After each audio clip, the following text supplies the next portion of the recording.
Hi, this is Deborah Voorhees from Friday the 13th, Part 5, and from 13 Fanboy, and you are listening to 80s Slasher Librarian. Hey everybody, it's CJ Graham, Jason, Friday the 13th, Part 6. I just want to make sure you guys know you're listening to the 80s Slasher Librarian. Hi, this is Kane Hodder, better known as Jason from Friday the 13th, Victor Crowley from Hatchet. You are listening to the 80s Slasher Librarian. Keep listening, or I'll kill you.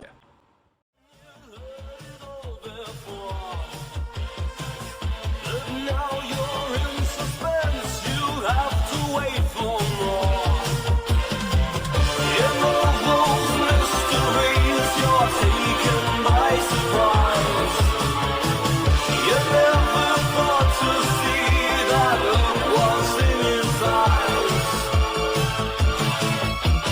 There's a man with no life in his eyes. There's a man with no life in his eyes.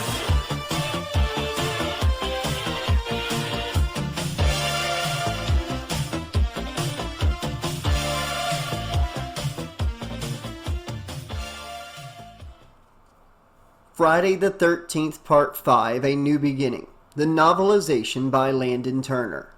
Chapter 4. The next morning at the Pinehurst Youth Development Center, Robin was up at 6 a.m. before breakfast to let the chickens out of the coop and into the backyard and spread some feed in the grass. They clucked happily at the food and ruffled their feathers in the early morning sun. Jake and Violet finished breakfast around 8:30 and decided to hang out in the barn during their free time. It was their favorite place to go and talk about their troubles. Jake would talk about how he had been bullied and rejected his whole life, and had never had a girlfriend due to his stutter and his scrawny, awkward nature. Violet would wax dramatically about life, telling Jake all about her many past boyfriends and her asshole of a stepfather, who molested her when she was 4.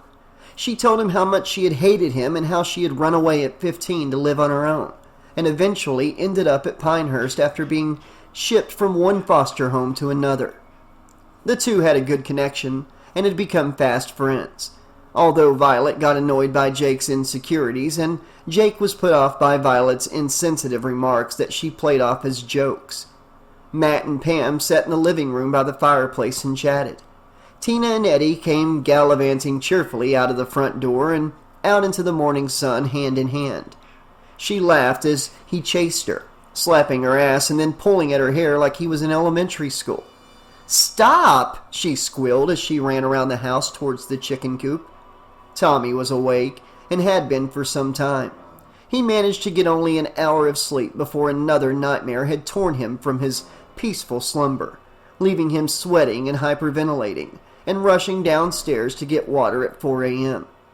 It had been another horrific and vivid nightmare, and he had been back at Crystal Lake. This time at the lake. He was on the shore of the lake with the kids from the rental house, the ones that Jason slaughtered back in 1984, sitting around a fire. They were all having a good time. For the first part of the dream, it was a pleasant one and Tommy was loosening up and chatting with others. He felt at peace for the first time in a long time, only for it to be shattered like it had been before. Just like the peace at his lakefront childhood home had been shattered that summer night, the peace in his dream melted away. Everyone started to scream when a machete was thrust out from the darkness, plunging into Samantha's back and protruding out between her breasts.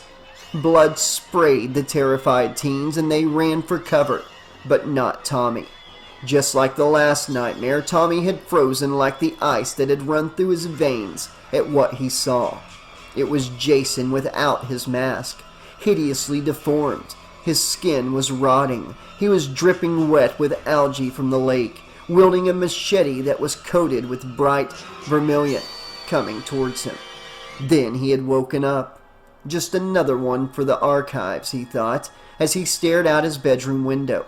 Just another sick fantasy that his mind had conjured for him. He watched as Eddie and Tina ran past the chickens towards the woods, laughing. Their laughter was like chalk scraping across a chalkboard. He shut his eyes, trying to block it out. He hated other people, no matter how hard he tried not to. He hated how happy they seemed to be, so carefree, able to enjoy life instead of walking around like a zombie like him. They were free of their demons, it seemed. It made him bitter, and the resentment welled up in him until it felt like he might die. That's what had been so hard about school, seeing everyone laughing with their friends while inside he was drowning, being pulled deeper into his own thoughts and his own scarred and fractured memories of that night at Crystal Lake. He had tried to tell himself that Jason was dead, but he still jumped at every noise. He was paranoid about every whisper or creak on the stairs, ready to fight at any second, always on edge. Living like that took a toll on your body and your mind. It certainly had for Tommy.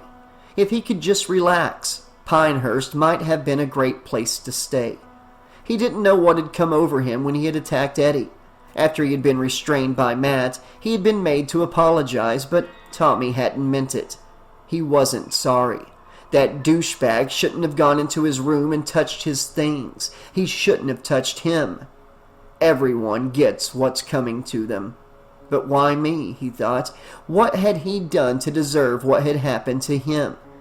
Eddie deserved what he got, and Tommy was sure if there was anything he wanted to do in life, it was to give justice. First to Eddie, and to anyone else who had wronged him, and to Jason. Tommy still wasn't convinced he was dead. He had survived in a lake and out in the woods for years, and an axe in his head. There was no telling what that monster could survive. He was dreading the day that his worst fears would come true, and Jason would come back from the dead just like in his dreams. Back to finish what he had started, back for vengeance. It was the perfect place for him to strike, an isolated rural farmhouse, a group of young sex-crazed teenagers, just like the ones who had betrayed him, just like the counselors who had been careless enough to let him drown. This time Tommy wanted to be ready, but he knew that he wasn't. In his dreams, he always froze at the mere sight of Jason Voorhees. He knew he wasn't ready to face him again. If you want me, Jason, come and get me, he thought. You've already ruined my life. You might as well finish me off. That's when Tommy looked back down into the backyard and saw him, wearing his hockey mask and wielding an axe, staring straight at Tommy through the eye holes. Tommy immediately brought his hands to his face in horror, rubbing his eyes frantically, and when he looked again, Jason was gone.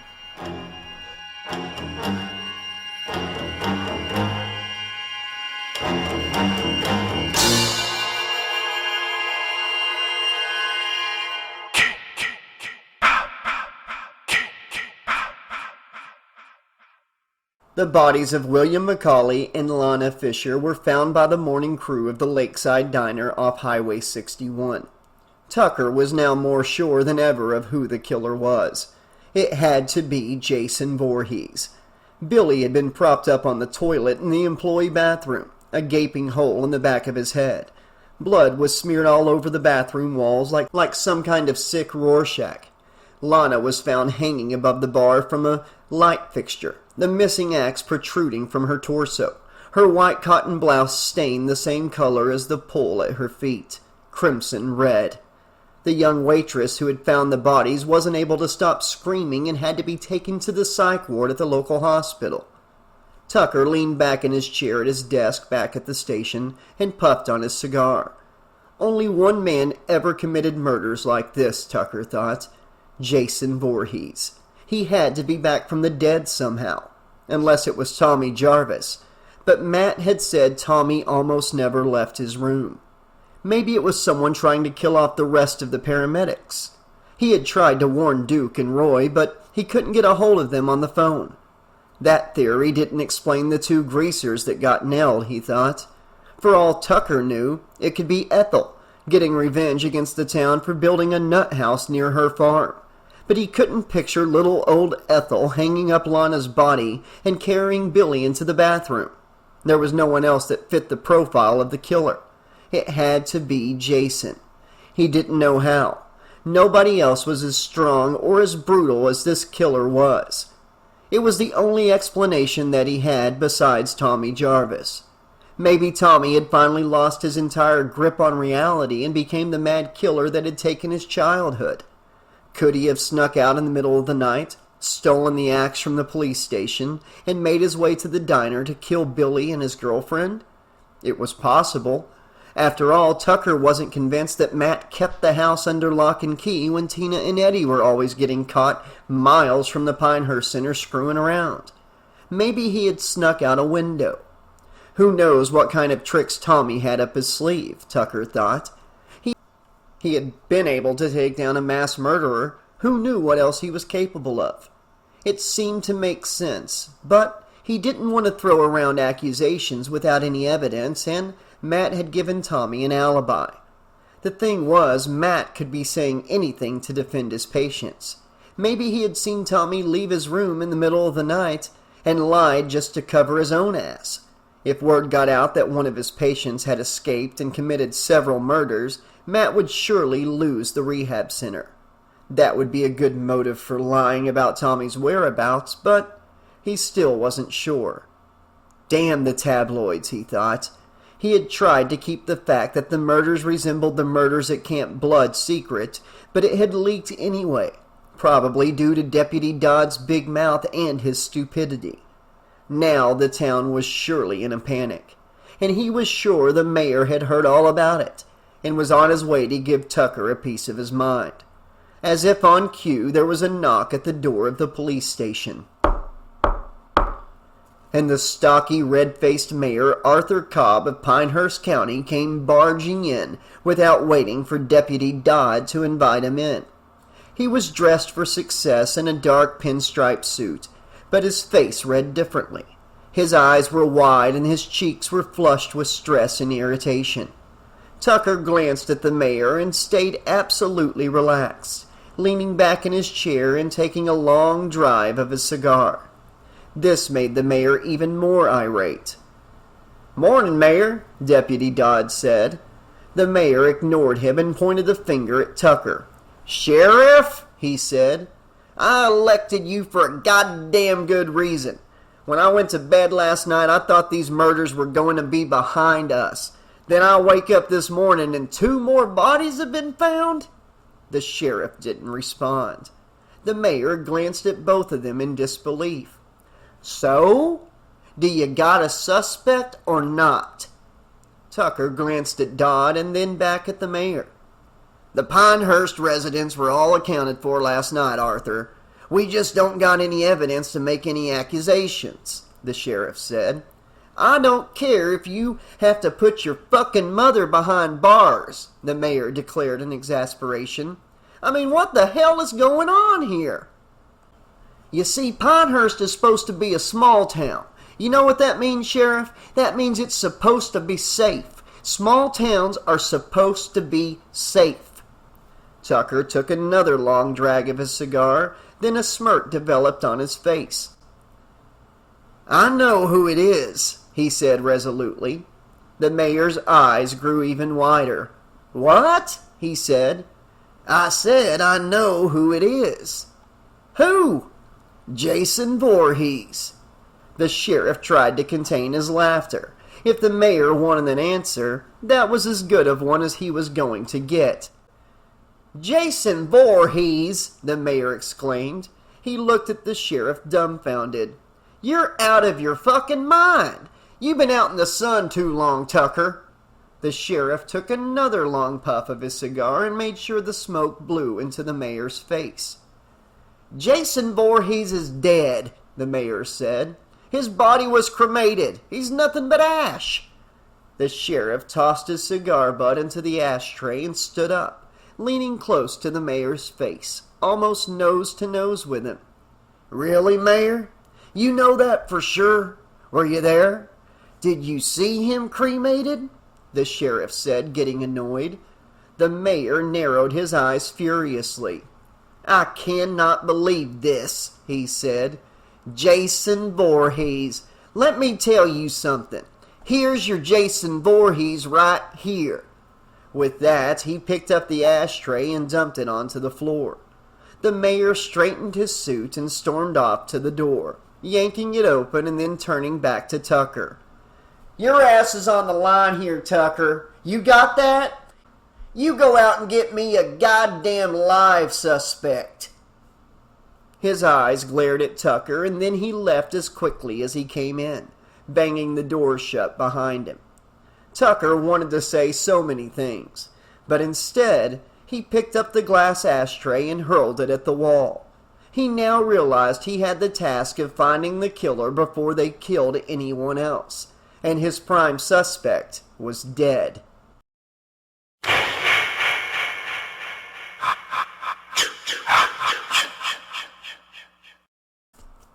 It was still the early hours of the morning out at the Pinehurst Center. Ethel was in the midst of tending to her garden when she stopped short at the door to her overgrown rickety shed in the backyard. The lock had been broken. "God damn it," she thought. "Must be one of those kids."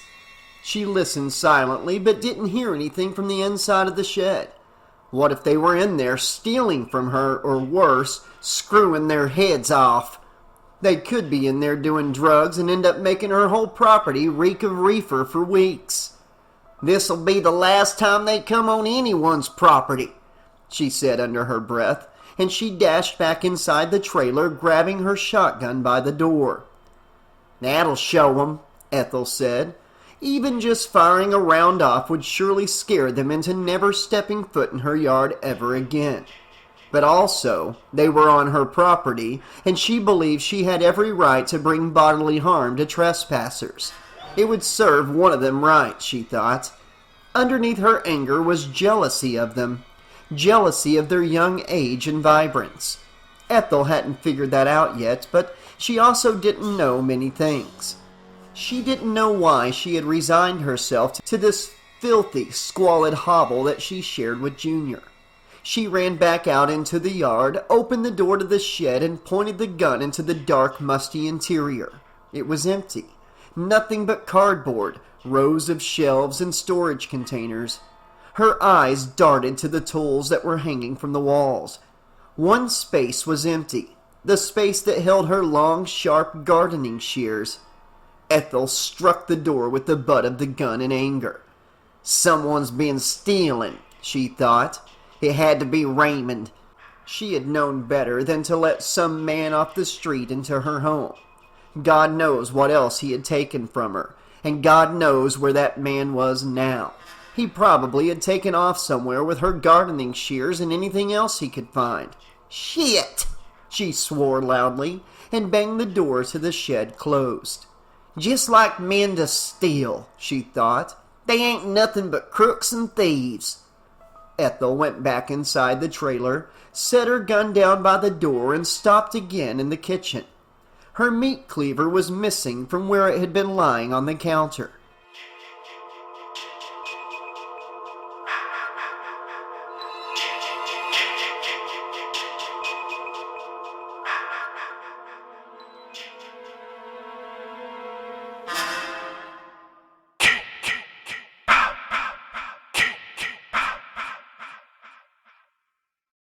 Tina McCarthy couldn't help herself when it came to men.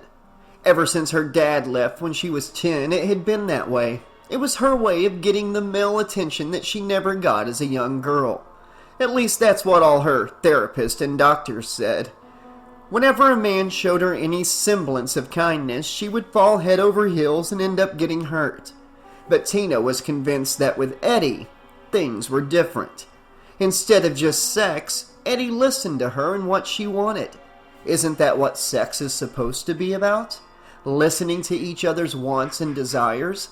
It wasn't like she was being irresponsible. She was on the pill, and besides, she knew all about pregnancy and STDs. If you're someone who started to have sex at 15 like Tina, you needed to know about these things, and Tina had informed herself. So what was the big deal? Sure, she was coping to fill a void in her life, but who were the doctors to tell her how to cope? Even if there was some psychoanalyzing to be done, Tina truly enjoyed sex and showing off her body, and she hated how society shamed women for being into those things. She wasn't hurting anyone, except for that poor woman and son who had caught them going at it in the bathroom. and that had just been a dumb, drunken mistake. What was so wrong with enjoying sex? Tina was 18 and didn't know how she kept ending up in these types of situations. Sure, maybe she had urges that she couldn't exactly manage, but it was a process. Matt said that she needed time to process her trauma, but she didn't understand what he meant.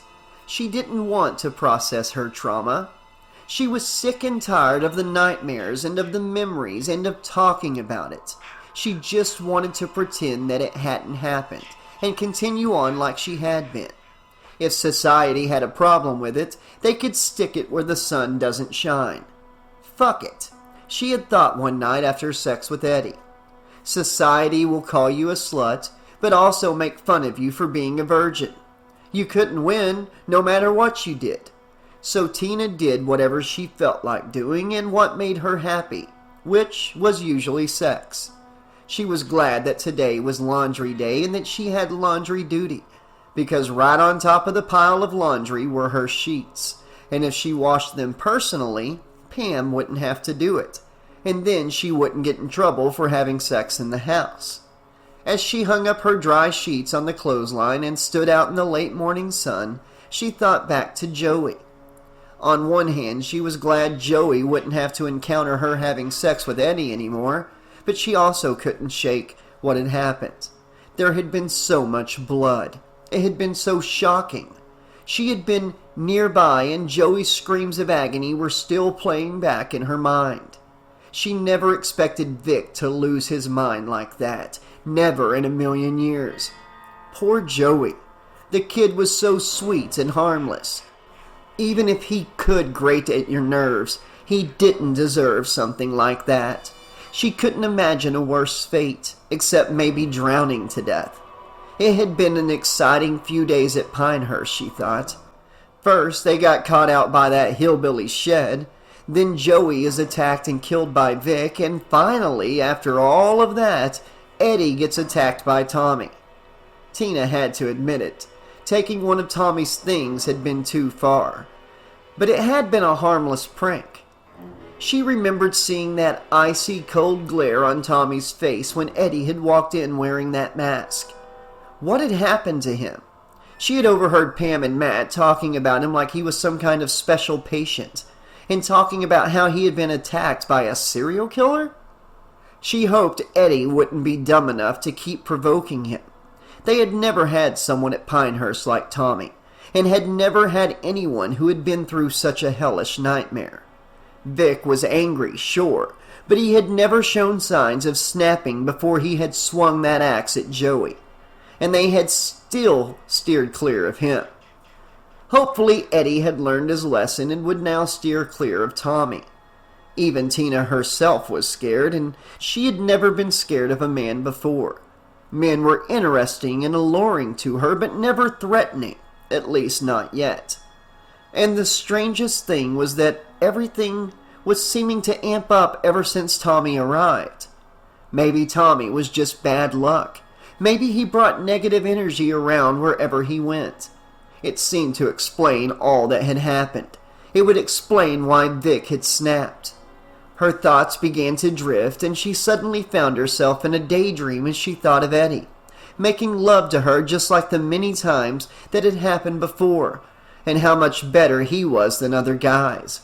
With Eddie, she didn't have to close her eyes and pray for it to be over. She didn't have to fake an orgasm and moan loudly just to make the guy feel good.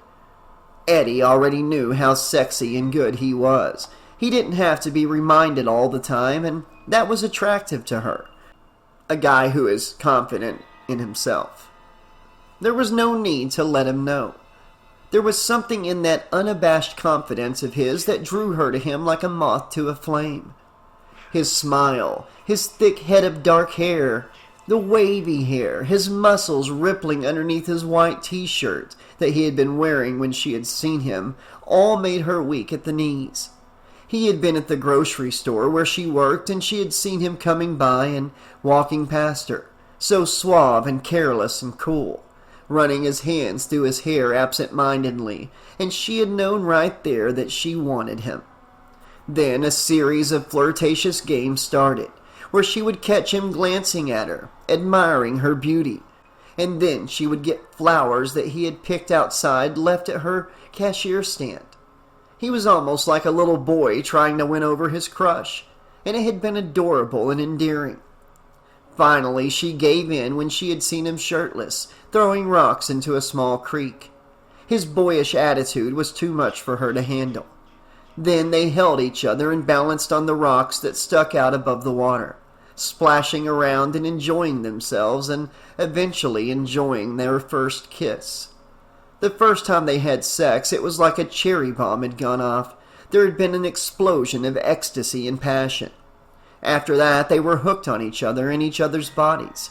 It felt nice that Eddie cared about more than just her body, though.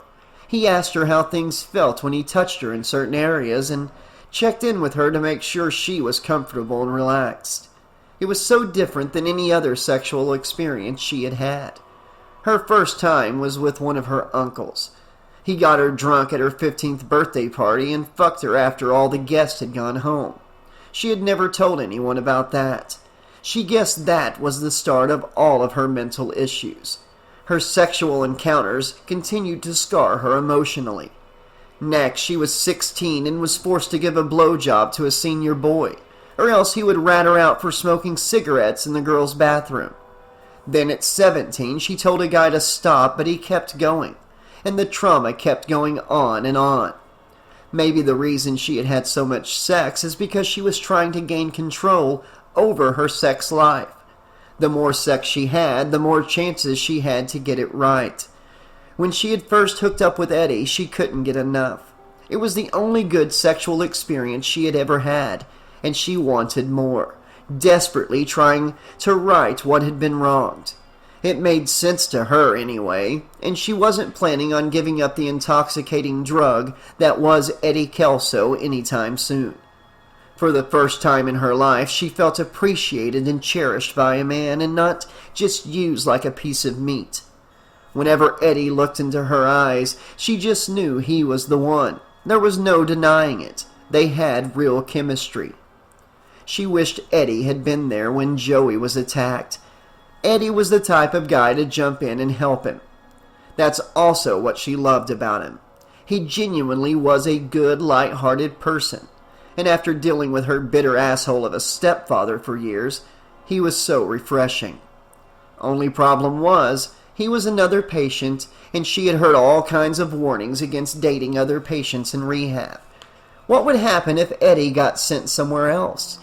She had thought about it many times over, but ultimately she had decided that she would always remember Eddie and fondly reminisce on their sexual escapades, but that eventually she'd have to let him go. Some guys are like that, she decided. Some guys are only meant to enjoy your company for a little while. They sure as hell had made rehab worth it for the both of them, and had made the most of it. It would be a good one-time love affair that they would both cherish. She'd fantasize about maybe meeting Eddie years down the line, but for now, she was satisfied with it just being an erotic summer fling. She'd have plenty to tell her girlfriends back in the city, all about how many times they had done it in the middle of the woods and how romantic it had been. She'd have them envying her when she told them he had taken her on a picnic by the creek in the woods near Ethel's farm and fucked her under the light of the moon and the stars one night. She hoped that old bat didn't come out and shoot them, but with Eddie, she just couldn't keep quiet. When he was inside her, it made her want to scream it to the world. Just then, she was snapped out of her thoughts by two strong arms swathing around her waist and lifting her. She squealed with glee and turned to face Eddie, freshly showered and smelling of cologne. He smiled at her lustfully. "You fuck, you really scared me," she said, mock angry at him. "You loved it," Eddie said. He pulled her in close and tugged at the collar of her shirt, unbuttoning the top button. "You want more?" he asked seductively. He gestured towards the entrance to the trail that led up to the creek. Tina looked away nervously. "Eddie, we can't," she protested. "Matt will kill us." "Fuck him," Eddie said. With the look in his eyes, Tina was dazzled and couldn't resist. "Fuck you," she said with a smirk. "Exactly, fuck me," he said, beckoning her playfully to the trail. "Come on," he urged.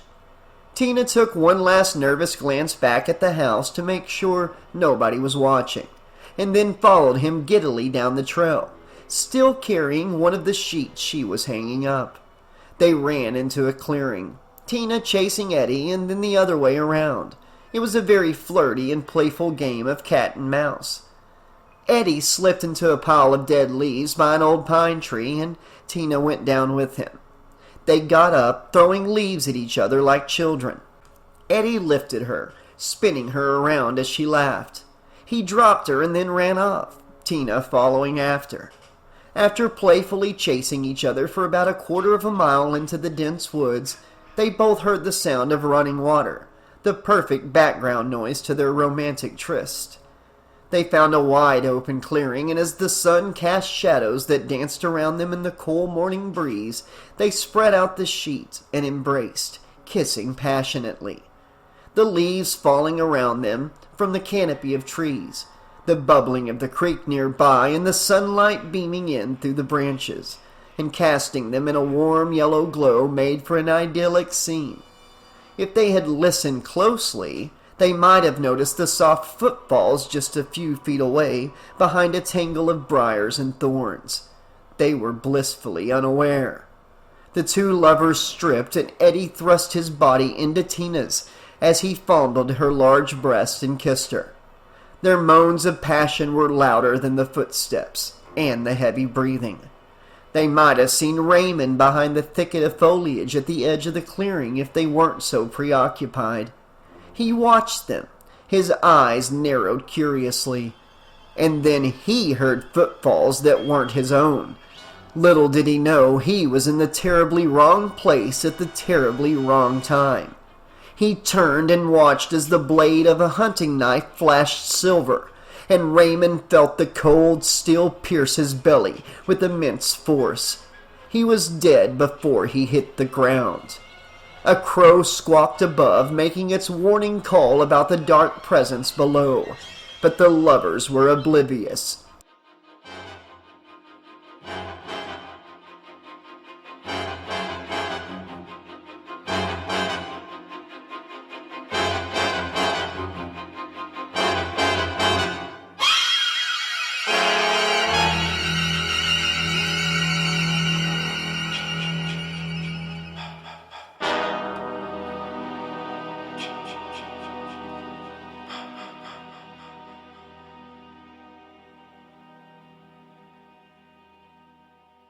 Tina and Eddie didn't hear his body fall on the soft forest floor or him being dragged away. Their love-making climaxed loudly, and then they both sprawled on the sheet, nestled nude in each other's arms. Their breathing started to slow down as the clouds shielded some of the sun, bathing them in the relief of the shadow.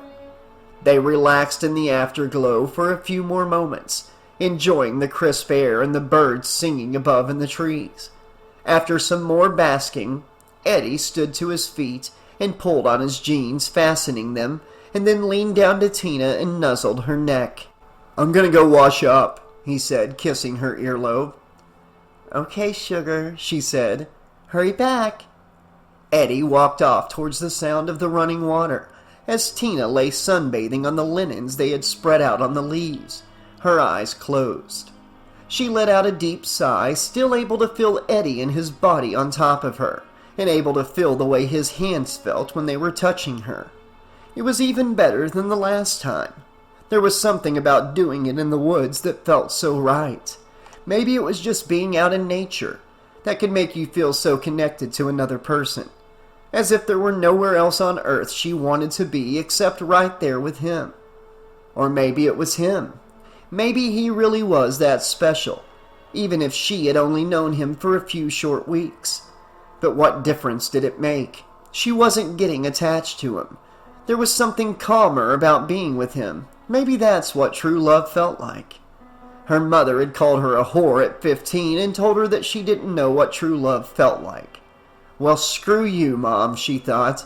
She now knew exactly what true love felt like. It felt much more grounded and real than any other time she had loved someone. And the sex was fantastic. His body was fantastic. What more could she ask for? Tina loved sex, but wanted something real at the end of the day. Sex should be a bonus to an already great relationship. It should only embellish a healthy relationship, not be the forefront of a couple's life together. It wasn't all that important. Maybe it was just her getting older and realizing there was so much more to life than just sex. Tina hoped their romance, and the sex, wouldn't have to end, but she feared that once Matt approved Tina and recommended that she had improved her life habits while staying at Pinehurst, she would be sent home to live with her stepfather. And if she could tell you more, she'd tell you that staying at Pinehurst was miles better than being anywhere near that son of a bitch. Maybe she would keep giving in to Eddie's desires and going into the woods to have sex. If Matt kept catching them, he couldn't be so inclined to report that Tina had improved. Then she and Eddie could stay with each other a little while longer. Maybe with what Tina had managed to save up, her and Eddie could get an apartment somewhere. Maybe in Pinehurst. She knew that there was cheap land all around the area. Then they could enjoy the wilderness together and have sex in so many different places, and not have to risk being spied on like back in the city.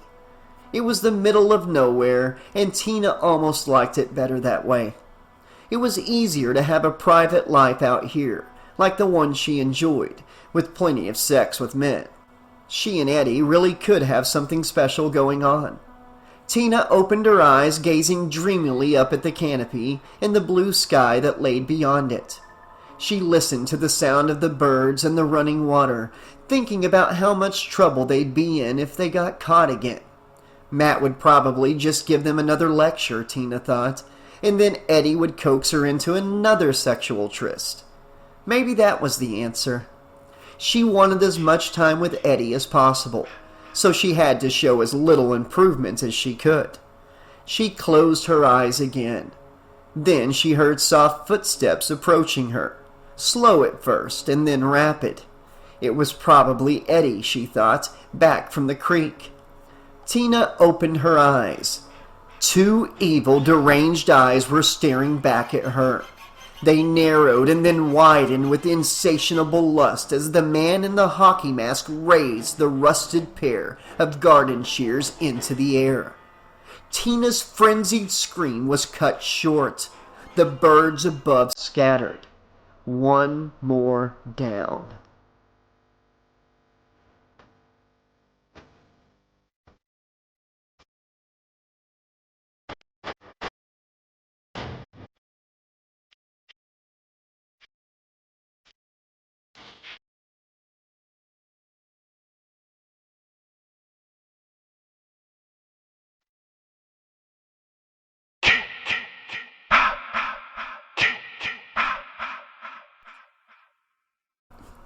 Eddie Kelso tossed a rock into the stream and ran his hands through his hair.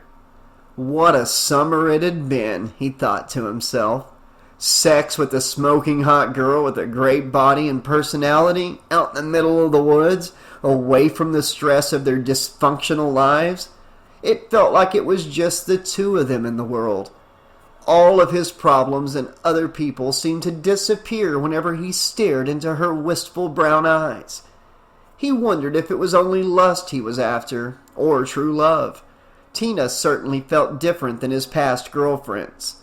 The sex was certainly better.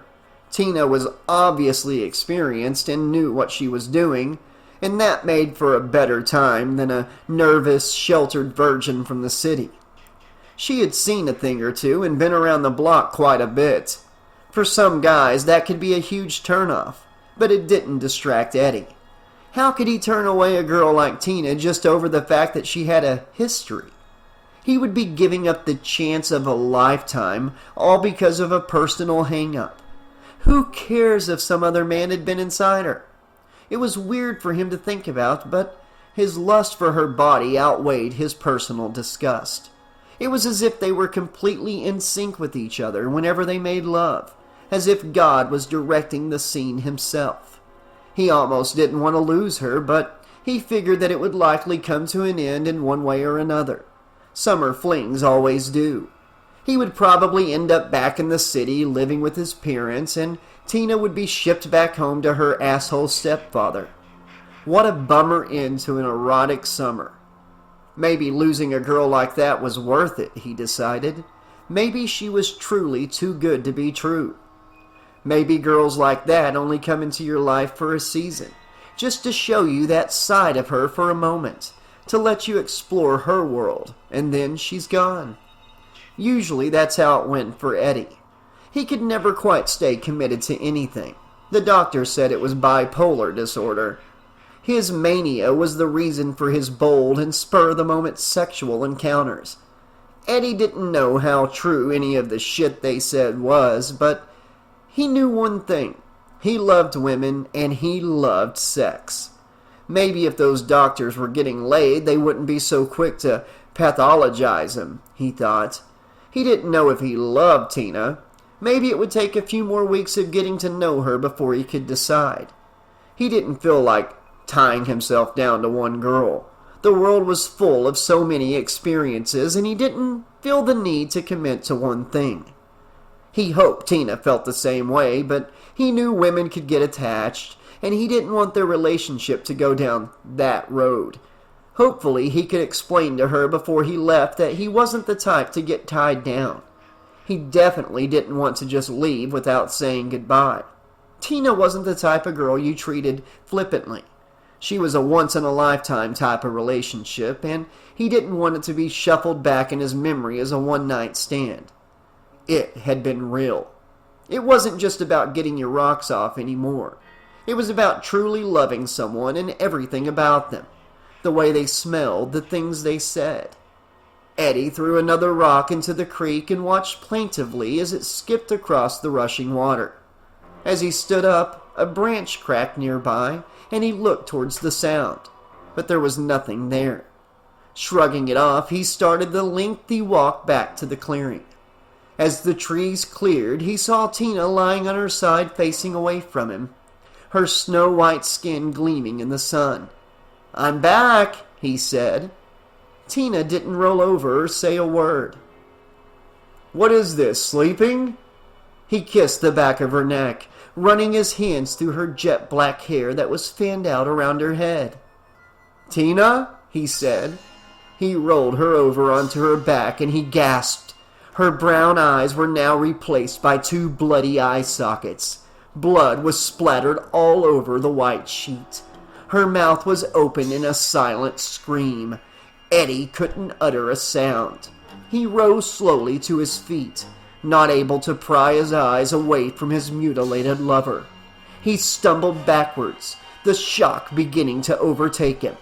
As he backed into a tree, there was the sound of leather snapping, and suddenly Eddie was blinded. A sudden strong force yanked him backwards into the tree, and he cried out as the rough bark embedded in his flesh. The leather belt that was wrapped around his skull was pulled tighter and tighter. His orbital bones began to break as his skull started to cave in from the immense pressure.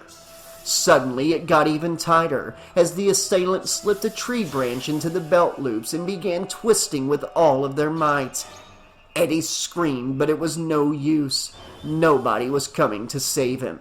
The belt pulled tighter as blood began to leak out of his eyes and his nose.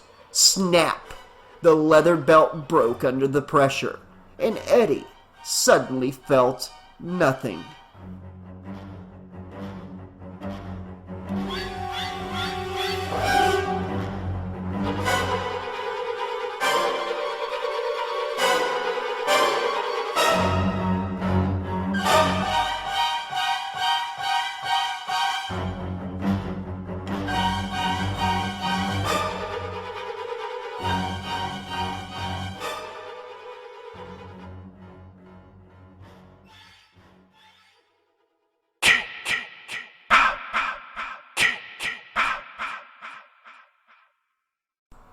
Okay, Slashaholics, this has been Chapter 4 of Friday the 13th, Part 5, A New Beginning by Landon Turner. Another amazing chapter. We got to touch base with Ethel. Too bad Junior wasn't around. We got a little more scenes with Sheriff Tucker, Deputy Dodd, and even the mayor. A little extended scene from the movie.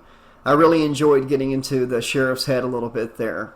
But most of all, we did get a little bit with Tommy, and we got to experience a little more of what goes on in his head during the events of this movie/book. The whole nightmare scene, I thought that was great. That would have been awesome in the movie to actually see him having the nightmare play out like that. But, the whole thing with Eddie and Tina, they really dived into their backstories, Landon. That was really cool. You did a really good job there. It might have been a little uncomfortable for a bit, but it really did kind of, flesh out the characters more. No pun intended with the flesh part. But not only that, Raymond is now checked off the list of possible suspects for anybody who has no idea who the killer is. Definitely not Roy. But also, the death scenes for Eddie and Tina. They felt a little more painful, not only because of the descriptions that Landon gave of how they were killed, but because we got those backstories from them. Diving into these characters more makes you care for them more. I think this movie had the most kills in it out of all the Jason movies, and because of that, sometimes it just felt cheap and quick. But with this novelization, Landon's doing a great job of making you get to know the characters a little more before they're taken from us. So I think that was very effective. I'm looking forward to seeing what Landon does with the rest of the story. I'll be back very soon with more. Until then, this has been your friendly neighborhood 80s slasher librarian saying, thanks for listening, be excellent to each other, and always remember, the sun never sets on those who ride into it.